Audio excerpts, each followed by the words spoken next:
Growing up in Kenya, my sister and I were very close. But like any sisters, we fought a lot. She always got new clothes, and I always got hand-me-downs.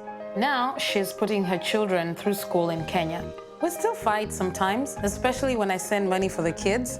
I tell her, buy some clothes for the younger one, and we both laugh. With nearly 500,000 locations, our app and online, this is moving money for better.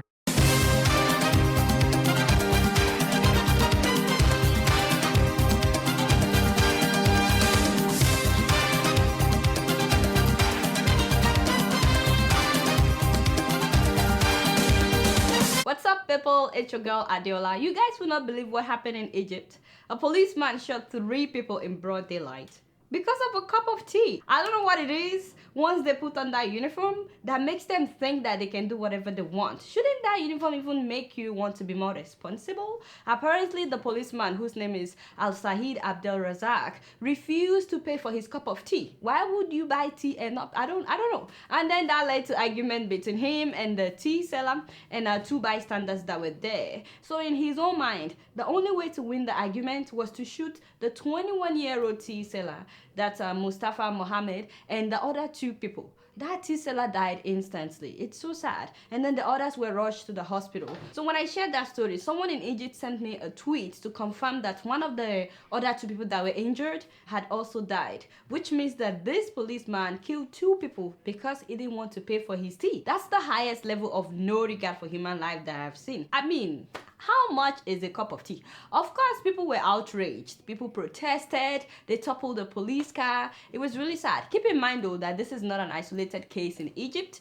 Police brutality is now very rampant. In February of this year, another policeman shot a 24-year-old taxi driver after an argument over the taxi fare. So policemen don't want to pay for their tea and they don't want to pay for taxi service. Hundreds of people took to the streets at that time, and that officer was eventually sentenced to life in prison. Also in January, another police officer went to Mataria Hospital in Cairo demanding that a doctor should give him stitches for a superficial head injury. He wanted to fake serious head injury, and the doctor refused. So he beat up that doctor. In fact, he called for backup. So there were about 9 of them that ganged up on this doctor and another colleague of the doctor that tried to intervene. And then after beating them up, they dragged the 2 doctors to the police station. And because of that incident, doctors went on strike and they also protested in thousands, especially because nothing was done to those police officers that harassed those 2 doctors. Also in November of last year, at least 3 people were killed in police custody in a single week. One single week, 3 people killed. And let's not forget the death of the 28-year-old Italian PhD student, that is Giulio Regeni, in Cairo this year. He was a student of Cambridge University doing research in Egypt on the impunity of the police, the impunity of the president, and that of the independent trade unions. He's also been writing a lot about his findings before he disappeared for 9 days, only for them to find his dead body by the roadside, brutally tortured and mutilated. In fact, they said they couldn't recognize him, that his mother had to recognize him by his nose. Egyptians believe, though, that it's the work of the policemen. But of course, the policemen said no, they are not the one responsible, that it has to be thugs. But up till now, nobody has been arrested. Now, that particular incident led to tension between Egypt and Italy. I'm really happy to see that Egyptians are protesting these things because, to be honest with you, so many of these things happen in Nigeria as well. Unfortunately, now we're so used to it. It's like it's been accepted. You don't hear of people protesting things like this in Nigeria anymore, but it's still happening. At least recently I saw the video of this man whose wife was killed because the policeman was asking for bribe and he refused to give him bribe. It was on a Sunday. They were coming back from church when this happened. I don't know what they didn't hear that they all said we should go. I've entered Maria, my wife entered Maria. I heard a gunshot. That's all I heard.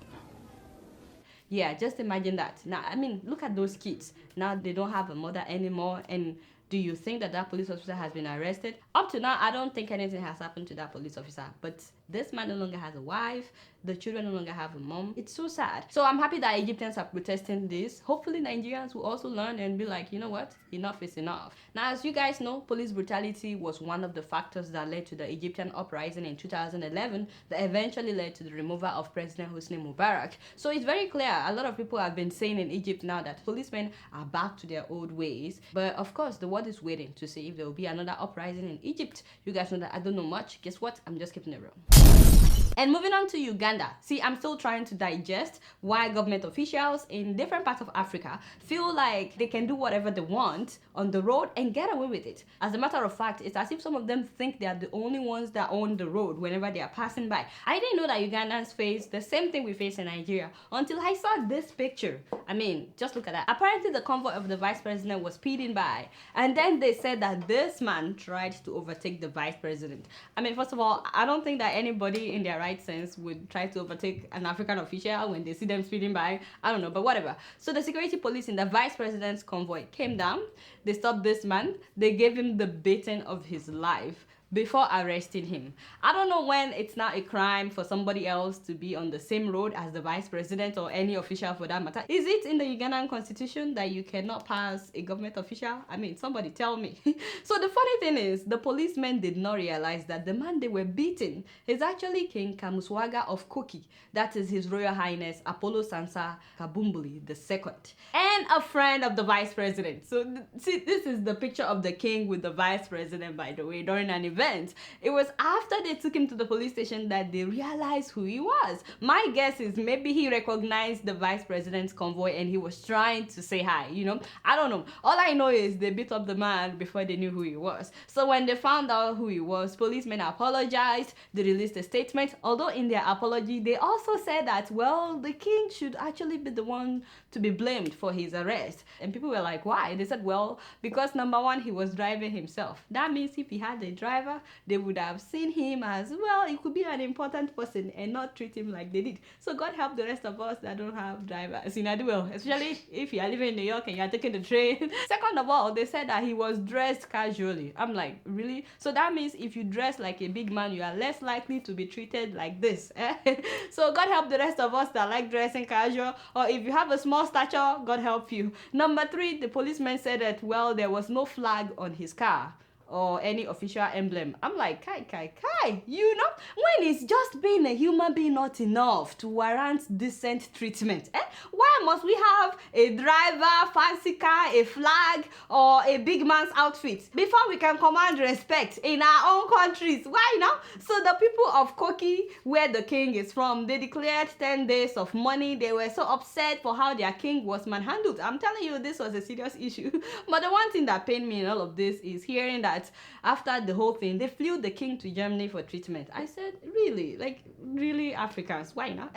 They said, well, he recently had stroke not long ago before they beat him up, and now they beat him up. So the next thing was to fly him to Germany to make sure that he's perfectly fine. So he was there until he fully recovered, and then when he came back, they had a Thanksgiving ceremony for him, you know, to welcome him back. You know why I'm really upset about this? Because this is not an isolated case. What happens to common people when they are beaten up by police and they cannot afford to go to Germany? And now that this happened to the king, do you think that he will see to it that a good hospital of international standard is built for his people in case this happens to them? I don't think so. Because everybody knows that when government officials are passing on the road in different parts of Africa, not just Uganda, all drivers must clear the road as if God is the one coming. And sometimes the road is narrow, so these people have nowhere to park. And these government officials will be speeding, and they don't want to slow down or stop for civilians. Because of that, so many accidents have happened. For example, in February of this year, the NRM Secretary General Lumumba's convoy was in an accident. Not only that, in January, former Prime Minister Amama Mbabazi's convoy was also in another accident. I've heard that he has been in several accidents between November and now. And the accident happened because of speeding, in which 2 people were critically injured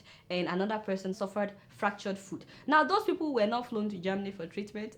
They were taken to Mbarara Hospital. Just imagine that. And in 2005, the then vice president's convoy was also in another accident that was very critical. 2 people were injured, and the police said that, oh, the driver of a Toyota Corolla was the one that failed to give way. Maybe there was nowhere for him to go, so they had head-on collision. If the driver doesn't give way, why Why can't they give way? I don't understand. What if there was nowhere for the driver to park? Again, despite how serious their injuries were, those people were taken to Lira Hospital. They didn't fly them to Germany. So the vice president and his escorts at that time, they escaped. They were not hurt in any way. US ambassador to the UN went to Cameroon and they were speeding and they hit a boy and the boy died. So I don't understand. Even if your drivers that are from Cameroon are speeding, can't you say something that, I beg, slow down? All I'm trying to say is that just like in Nigeria, Ugandan officials need to stop this madness of owning the road whenever they are passing and harassing other drivers. Ugandans need hospitals of international standard where everybody can be treated, not just the kings. Sure, you understand? But again, you guys know I don't know much. Guess what? I'm just keeping it real. And moving on to Gambia, my Gambia. I'm not really happy with what's happening in Gambia because you guys know that the presidential election is coming up in December. And of course, President Yahya Jammeh is now going crazy, arresting people anyhow, all in an attempt to hold on to power. First of all, I told you guys that he already increased the price of participating in the presidential election. If you want to be a candidate, you have to have at least $25,000. People are like, where do you want us to find this money? And then at least 3 opposition supporters have been confirmed dead after they were picked up by the National Intelligence Agency. Among those that were killed is a senior opposition youth leader, that is Solo Sandeng. The man had a peaceful protest in March calling for election reforms in Gambia, only for him to be picked up and detained. Amnesty International said that he died in custody after a torture session by the National Intelligence Agency. All he did was protest that there should be an electoral reform in Gambia. I heard that he was arrested together with Buba Gite. This is Buba. The man was also protesting. I actually saw the video of Buba protesting and I shared it on my Facebook page just because I really admired his bravery. I had no idea that he was also arrested. So if anyone knows whether Buba has been released or not, please let me know. I've heard that no one knows his whereabouts either. So I'd like to give kudos to Sandeng's daughter. She staged a solo protest after her father was arrested. I don't expect anybody to be behind me. I stand alone and let anybody come. I am here. Whoever arrested my father, let him know that the father has his family. It was because we had to keep quiet and make everything simple.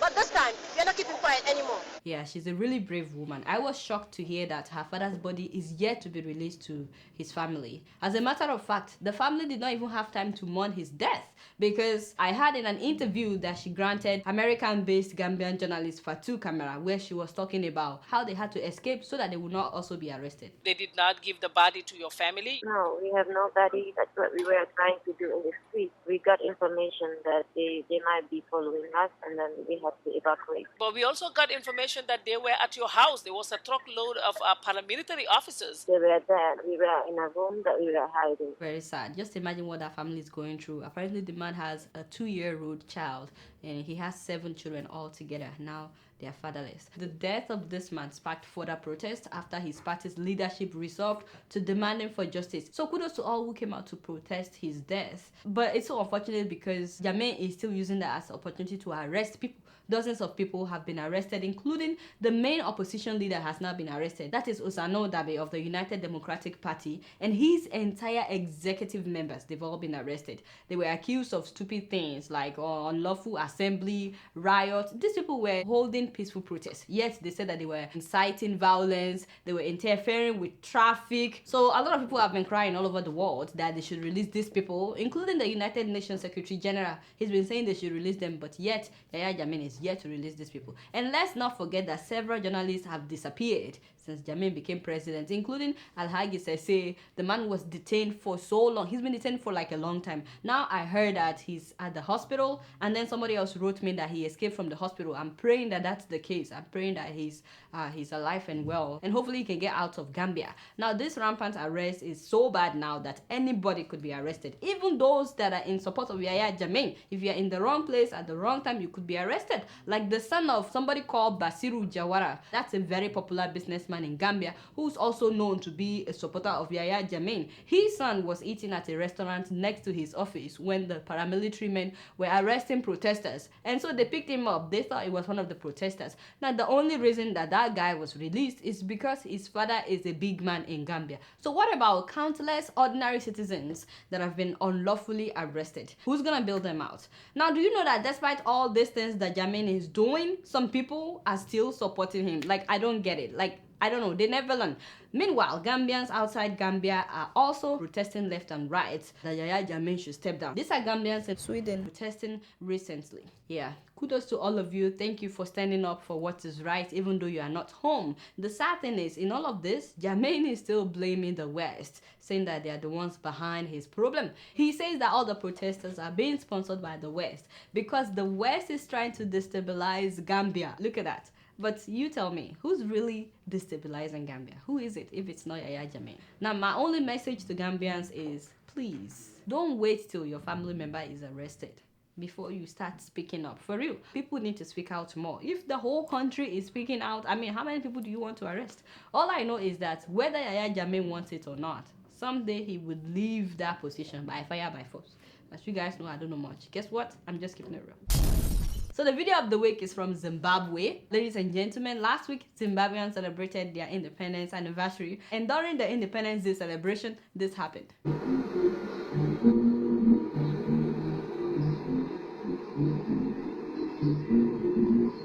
Okay, I'm trying not to laugh, okay?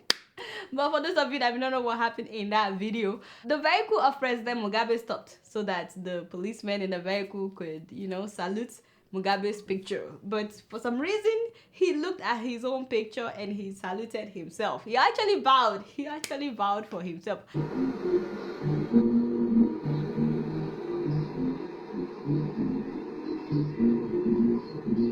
People have been asking a lot of questions. Why? Is this a norm now? Some people are saying the man is getting old, that maybe he didn't recognize that his picture. I said, enemies of progress.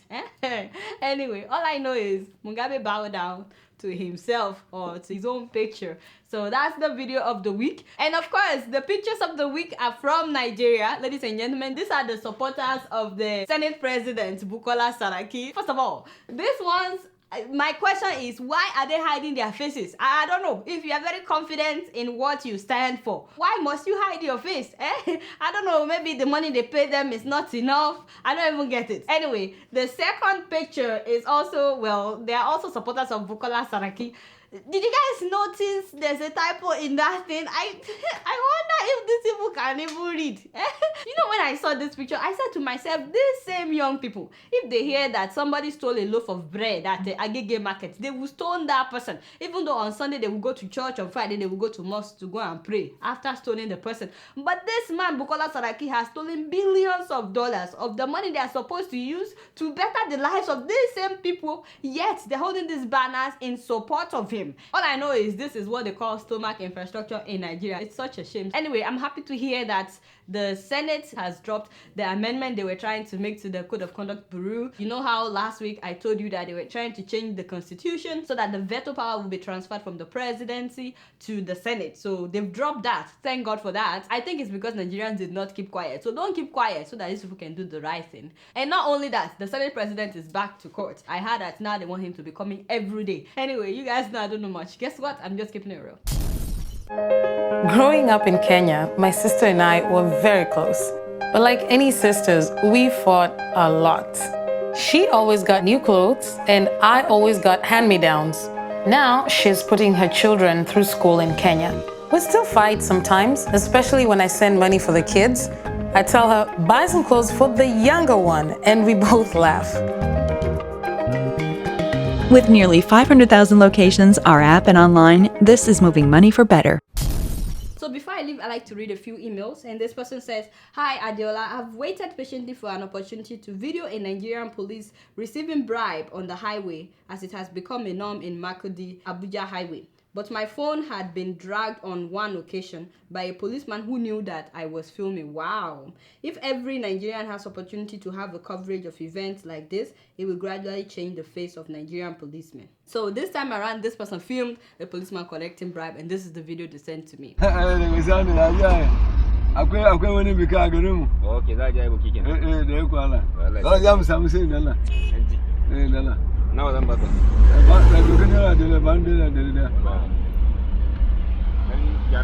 Okay, that's a police officer.